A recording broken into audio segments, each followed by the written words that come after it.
I now know how the preachers feel after that singing, trying to get up here and sniffing and trying not to let your emotions show. But the group that I went with was the Carolina Honduras Health Foundation. It's actually headquartered in Barnwell, South Carolina. And when I got the call to go, I kind of needed a little geography lesson. So I figured, we might could brush up on that a little bit. So Honduras is in Central America. And the next slide will show a bigger picture of it. And so it's right here, kind of blown up. And the next picture will kind of show you, except that's not the right one. It's all right, just leave it there. The picture that I was going to show you was that right here, San Pedro Sula, is where we flew into. And we had to get all the way across here to the coast to Limon, which is a 8-hour drive. And it's not like our 8 hours of driving. There's a lot of obstacles that you have to get through. But the next slide will show you that these signs are everywhere. And basically that sign says, we have armed guards here. Don't leave the property and don't walk around at night. The next slide will show you that we, on our drive, had to stop several times for the police. And you see he is holding a machine gun, which everywhere we stop, people are holding machine guns. And they did have us open our baggage and wanted to see the medical supplies that we had. And I don't know, it's just a little, we just don't really have that. I mean, I know we have like license checks in America, but, I'm not like having to get out and show everything in my car and that kind of thing. So, you're just like smiling real big because you don't understand anything that they're saying, and they're just motioning and we're just saying, okay.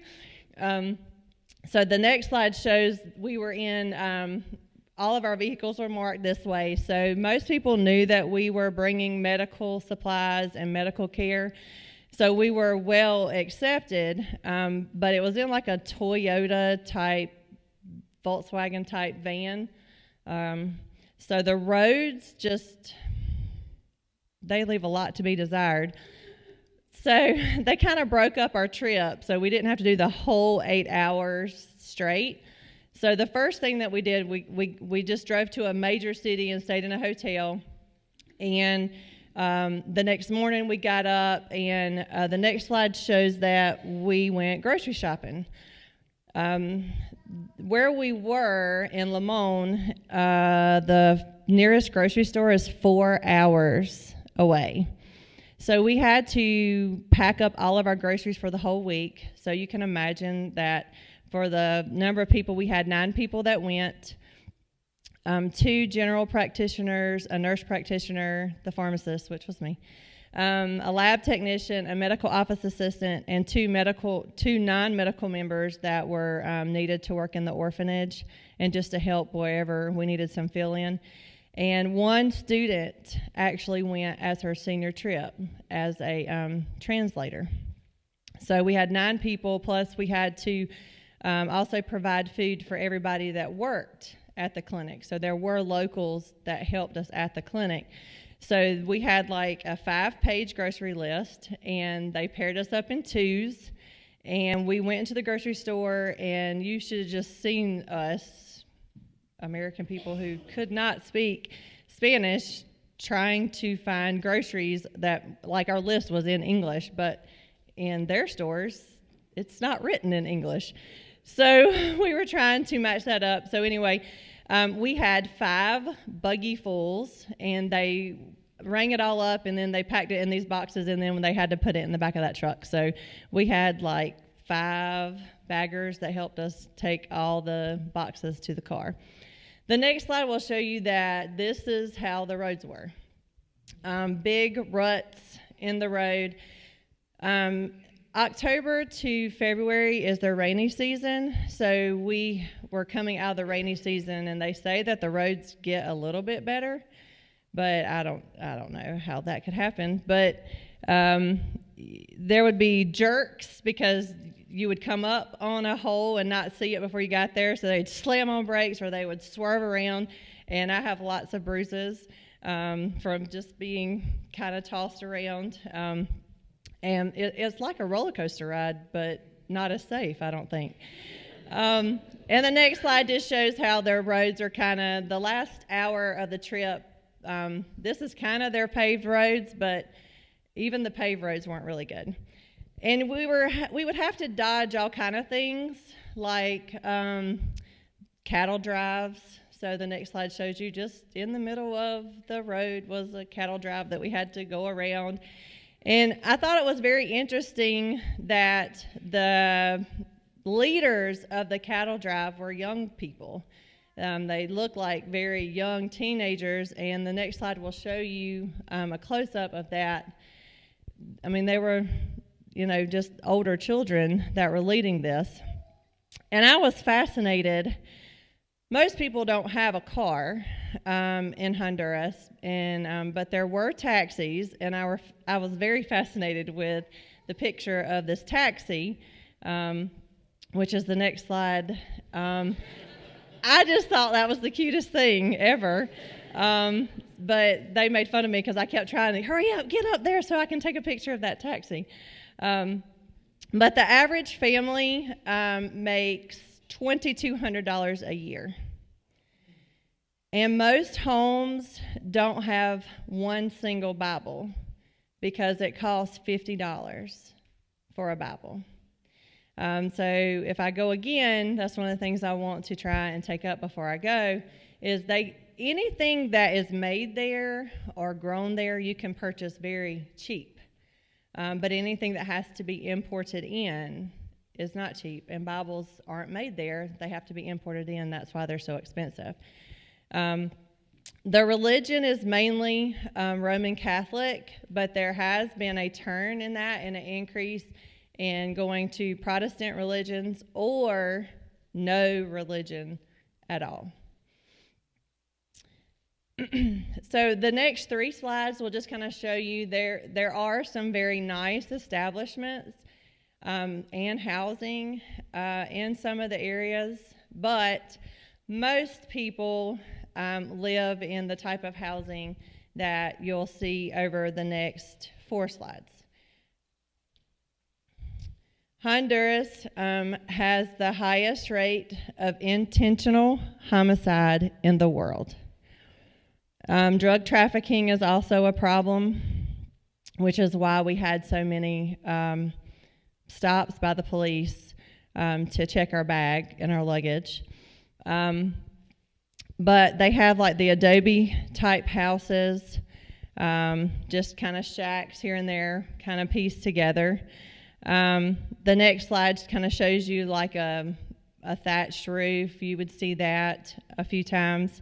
What I really did find interesting was the way that they live. Their washing machine is actually not an electric washing machine. It's the washboard out back where they wash their clothes by hand. That's the majority. People live like that. And the next slide shows how they cooked. They actually used outside stoves to cook in like this. So that was just very eye-opening to me. I had not seen that before. The next slide shows on our way, kind of halfway. This is a picture of the Cloud Clinic. And it's called the Cloud Clinic because it's at the base of a mountain, and the people that live in the mountain, there's thousands of them, and they're called the Cloud People. It's like a little township, I guess you could say. But that's where they get their health care from. And the clinic needed some malaria medications.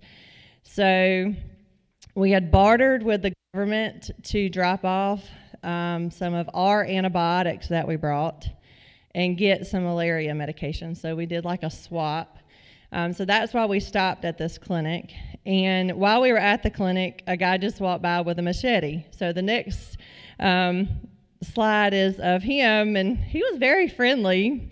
I was a little scared, but it was normal for people just to walk down the streets with machetes. And even people brought some home, but not me. I just figured that was an accident waiting to happen. So the next slide shows you kind of some pictures of the clinic. Like I said, it was the Carolina Health Foundation. It's staffed every other week with healthcare teams that come in. So the area of Limon, which is 4 hours from the nearest hospital, 4 hours from the nearest grocery store, 2 hours from the nearest gas station, 1 hour from like a convenience store like you could buy snacks at. So it's very remote. Like once you get there, you stay there. And just to kind of give you some pictures of the clinic, this is kind of part of their area here. The next picture will show you the waiting area, and you see everything has bars on it because theft and crime is very high there. The next picture is of a actual waiting room, and the next picture is of lab area where they would do some lab testing, and the next picture is of the medical records room. That's actually what's good about having an actual physical clinic, is that the practitioners that come in to help the patients, they actually have histories on them just like we would have in the United States. So most of the time it's not their first time seeing the patient. They have a little bit of history, and where we go and see usually the same doctor every time that we go to the same office or something like that. There's different doctors that come through here every other week. I said that they come through every other week, and that's true, except for during their rainy season, which is mid-October to the middle of February. So they have no health care that's closer than 4 hours away from mid-October to the middle of February. There is a government-run health clinic there, but basically all they do really is give immunizations. So they have to travel a lot, a very far way to get their health care. The next picture shows the pharmacy window, and you can see that's got bars on it again, but you see a bench there for waiting. And then the next 4 or 5 slides show you kind of the way the pharmacy looks. You got your normal bottles and that kind of thing, but when we got there on Sunday night, we had to get the pharmacy ready. That was the bulk of a lot of the medical supplies we brought, was medications. So we had to set it up, get it all organized, and there was also like I knew what medicines we brought, but there was also medicines that were already there, so we kind of need to make sure we knew everything that was there. You can go through the next 3 or 4 slides too. And while we were doing that, I kind of had to let the practitioners and the doctors know what extra meds we had that we didn't know we had. And it wasn't uncommon for them to come in the pharmacy and say, I've got such and such, what do we have to treat that? Because it's not like we had access to everything that we have access to in America. One of the things that we did is we gave out a lot of multivitamins, a lot of anti-parasite medications, because everybody's got worms, because their bathroom is right beside their drinking water. So we gave out a lot of those type of medications. So we would, at night, have farm parties, but the legal kind. We would pre-package the medication so it was real easy to dispense them the next day, the stuff that we would use a lot of. So that's what the next few slides will show you, just of us getting some common things ready for just to be able to dispense very quickly. We did treat 10 cases of malaria while we were there. So, and it's confirmed cases. I mean, it wasn't just like we thought that they had malaria. And so that really made us all want to use our bug spray. And like, if I had an itch, I was like, oh, don't let that be a mosquito bite. Because it just really puts you on edge. So our accommodations actually were very nice compared to the way that the normal Honduran person lives. So we had like rooms like this, and that was our beds. And Our morning kind of started at 5 in the morning. I got up, and then anybody that wanted to exercise could go. We never left the facility without somebody from the team, just for safety reasons. So there was one gentleman that liked to exercise in the morning, so we went and walked every morning on the beach at 5:30. And this was a shot of a guy riding his horse to work, because most people don't have cars. So they walked, they rode bikes, or they rode horses. Most people didn't have cars. The next slide shows we would see people early in the morning fishing. A lot of people would try and catch their own fish, for food. And then, of course, the benefit of walking on the beach in the morning is seeing the sunrise. So the next slide also shows just a beautiful sunrise that I got to see every morning. So it really just started your day off great. So then we would come back, and we would have a devotion. So that's our whole group there. And we had a porch, and you can see everything's barred up. But that red door had to stay locked, because that opened it up to the outside world. So it could only be unlocked from the inside.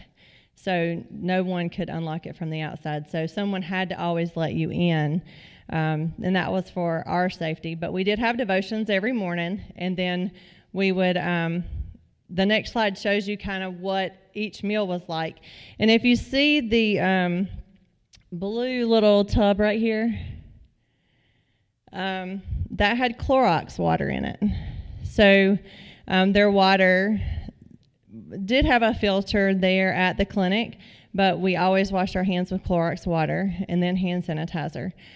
Before we ate, we brushed our teeth with bottled water. And one time I forgot, and I was like, "Oh, please don't let me have parasite," because you just aren't used to it. So it's just hard to kind of get used to that. But we would always wash our hands in Clorox water, then hand sanitizer, and then we prepare our food as you see there to eat. The next 3 slides just show you kind of what our view was throughout the day. So it was very nice to look at. But we didn't have air condition, except in the pharmacy. They know how to take care of the pharmacists. But, so it did kind of get warm during the days. But then that's when everybody would come to the pharmacy and say, "Do you need help?" You could always tell when they were hot.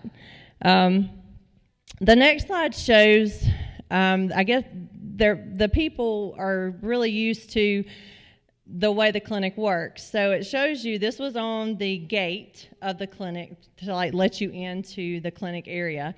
And basically it tells you the week of the 24th, this is the people, like the towns or the cities that they would see. So that they would have medical, and on Monday we would see the people of Limon, and on Tuesday we would see the people of Frances.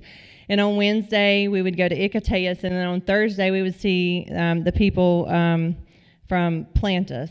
So they would actually go out and take a bus and drive 2 hours to Frances, and a bunch of people would get on the bus, like a 35-passenger bus, but like 70 or 80 people would pack on this bus and ride 2 hours back to the clinic. They would all get seen, and they stayed there for hours till every last person got seen. And then after everyone had gotten seen, gotten treated, got their medicine, they'd all get back on the bus and ride the 2 hours back home. So even having this medical clinic there, people still had to go to great lengths to still get health care. So the way it kind of worked was they would come in and get checked in. And the next slide just kind of shows you when they would come to the pharmacy, we would fill their medications, and you can go on to the next slide. And then the next slide shows you where they would check in. So they would stand in line to check in. And the next 2 slides just kind of gives you a more visual of kind of how big the place was. The clinic was on the bottom, and the where we stayed was on top. So we were kind of on the first floor, and the clinic was on the bottom floor. So they would come in, and you can go through the next 4 or 5 slides. They would come in, and they would get treated. They would get their vital signs taken. Then they would see the doctor. Any lab work would be ordered and done. And then they would do any type of evaluation. And then, of course, they would get their prescriptions, and then they would come to the pharmacy. So when they would come to the pharmacy, of course, I stayed pretty much behind all the time because, for example, we filled in that week, 4 days. In 4 days, we filled 1,465 prescriptions, and that was with basically 3 people. That's 2.5 times what I do at my pharmacy in 5.5 days with a whole lot more people. So I stayed running all the time. So the next 4 or 5 slides kind of show you kind of the interaction that I had with the patients. Because they would come to the pharmacy, they would come to the window, and I had an interpreter always, because I don't know a lick of English. I don't know English either, apparently, but I do not know any Spanish. So I would have an interpreter. I would make the labels and put the auxiliary stickers on there, but then we would go over each medication with them. So I did some unique situations. I did have to show a diabetic how to do insulin shots. She had never done that before.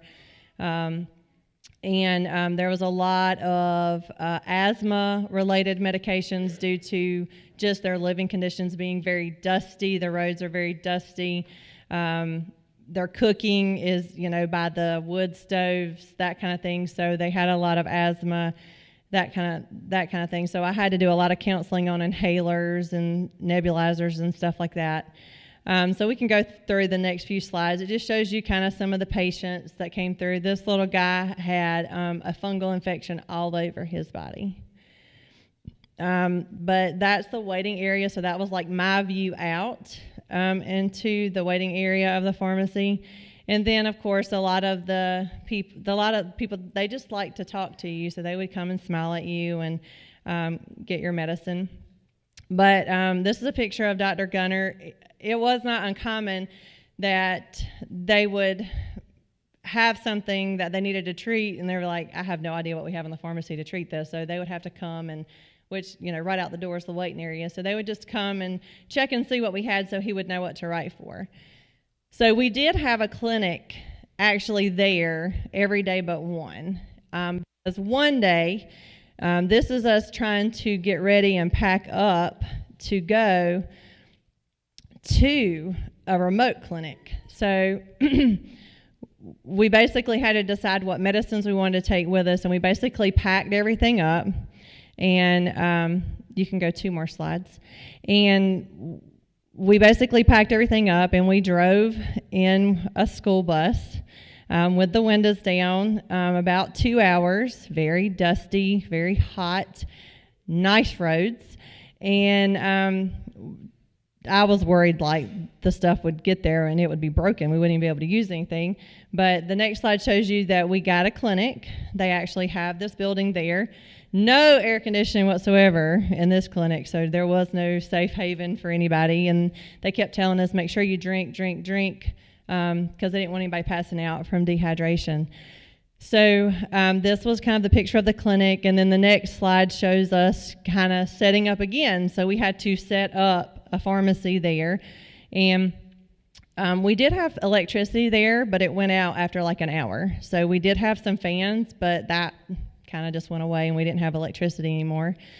But basically the same kind of thing happened. They got seen by the docs, got their evaluated, got their prescriptions, and then of course they had bars on these windows too, but we were still able to do counseling through the bars and windows. So this picture just shows you us doing that.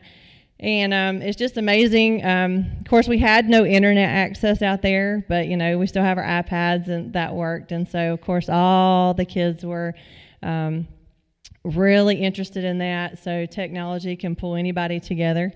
And basically, the next few slides just show kind of we didn't have enough rooms. So they actually did the vital signs outside under the porch. So that's them doing that, and then it just kind of shows you some treatments that they were doing and some evaluation. What was interesting, I thought, is you can go through the next few slides. What was interesting is they got dressed up to come to the doctor. Like, you knew they were wearing their very best. And even though we drove 2 hours to this clinic, we still had one family that walked 2 hours, and they had a daughter that was sick, that was younger than Brooklyn Grace, and carried her for 2 hours. We had one guy that drove 8 hours from the mountains to get to the clinic that we had drove 2 hours to. So health care is just very scarce there. So the next two pictures, I just like them because they're like super cute babies, and who doesn't love babies? But the next picture is actually Dr. Gunner. He has went several times, and he was actually, oh, well, we're missing his picture. But I wanted to just kind of go over, he had been several times, and he actually delivered a baby.